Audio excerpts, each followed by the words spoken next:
Despite heightened tensions on many college campuses this year, it's still graduation season, and that means politicians, actors, and even members of the NewsHour team have been sharing advice and encouragement to graduates around the country.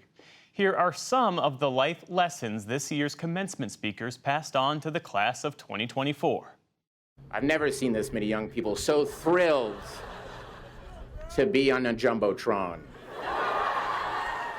I want to create a world where if aliens came to visit, they wouldn't look around and run back home and say, you know, there's no sign of intelligent life on Earth.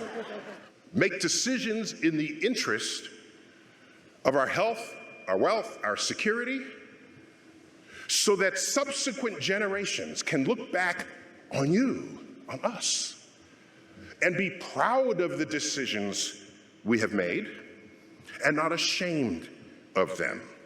Give your friends grace, your parents grace who are all out there, your future partners grace or current partners grace, and most importantly, give yourself grace in these moments. You are all already resilient. You don't need to wait for anyone else to show up. When you see a need, when you see an injustice, a way the world could be better, use the unique gifts and talents you have to serve the world. We don't know what will happen, but we guarantee nothing will change if we don't try. I would suggest that instead of defining yourself by your career, that you choose to define yourself by things that are entirely in your control. Your love for your family, your friendships, your faith, your service to others. In times of uncertainty and discomfort, choosing optimism and humor can change your whole mood in an instant. More importantly, it can lift an entire group. The effect you have on others is one of your most potent gifts. Your impact on the world comes from small moments like that one, simple daily choices integrated over a lifetime. We don't know where or what fate will bring you, or when. We also know we don't walk alone. When you've been a beneficiary of the compassion of your family, your friends, even strangers, you know how much the compassion matters.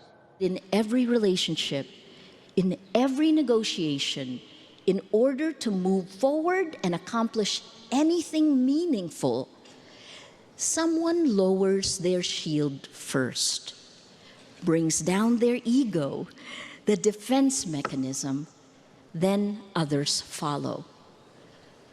Let that person be you.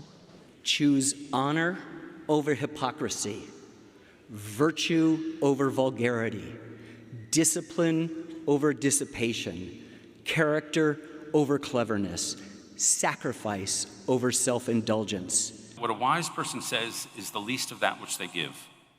What gets communicated is their way of being in the world in the smallest gestures and the daily acts of integrity and kindness.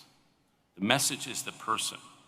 We grow by imitating people we admire just as they grew by imitating a person they admired back and back into the deep mists of time. When I was growing up, shame and fear was all around me. We had to dress a certain way. We had to laugh a certain way. It was always, just be normal, Jennifer, just be normal. And I heard that so many times. Don't run from yourself like I did. You'll lose decades. I promise you, I did. Choose radical self-acceptance and compassion. Life is like a movie. It's filled with plot twists, unexpected turns, and plenty of drama.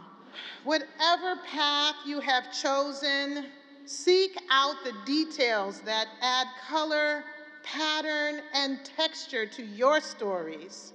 Embrace your uniqueness and trust your voice. Continue to be unapologetically yourselves, and in the words of Queen Ramonda, show them who you are. Life is not linear. You will experience detours on your journey. But just because something doesn't happen how and when you want it to, it doesn't mean you give up hope. It doesn't mean it's a failure. Instead, embrace it as a gateway to infinite possibilities. You are not an untested bunch. You have proven yourselves time and again.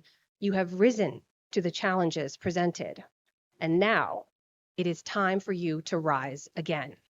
This is not a finish line. This is the starting line. Thank you.